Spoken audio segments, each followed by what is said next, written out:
Christmas in Compton was released in 2012. This is directed by David Raynr and it's written by Suzanne Broderick, Robert Fedor, and David Raynr. And I'll be honest, I didn't really enjoy this one. I didn't really think it had a lot to offer for me personally. The narrative, however, played by Omar Gooding, and I really enjoyed that performance. So even though the narrative wasn't something I cared for, I did like Derrick, and there's a reasonable amount of Christmas in this for it to feel like a Christmas film. I won't go into too much detail about the setting up, but something happens where Derrick ends up having to take charge of his family Christmas tree lot, but he's also very much focusing on his music career as well. He kind of has to battle the various aspects of his life all against this Christmas backdrop. And there is obviously a little bit more substance to it, but I don't want to give away too much. I feel like for me, it's very character driven rather than narrative driven. The narrative's a little bit chaotic, a little bit all over the place. It bounces around quite a bit. And because I wasn't really caring about any of the aspects of the narrative, I wasn't that bothered.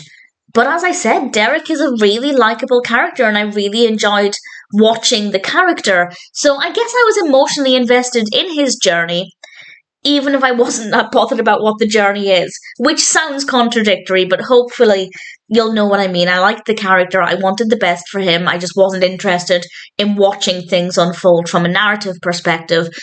As I said, decent amount of Christmas in this, but it's not over the top.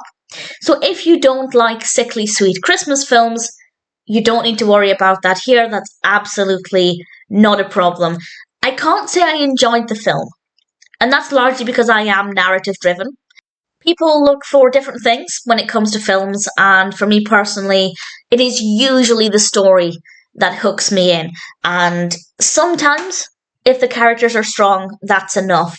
And I guess that's the case here with Derrick. There was enough there in his character for me to keep watching it without feeling too bored, but I didn't come away from it feeling like I'd had a brilliant story experience. So depending on what you're looking for, you might enjoy it. You might like it more or less than I did.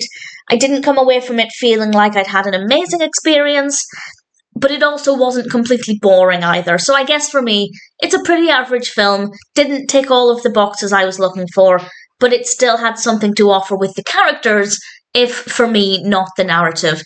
Christmas in Compton is not a film I'd watch a second time, but as a one-time watch, it was okay. I didn't mind it. I did like Derrick, but other than that, there wasn't that much there for me. If it sounds like it might appeal to you, check it out. I don't think it's going to be for everybody. I wouldn't watch it again, but as a one-time watch, Christmas in Compton was not too bad.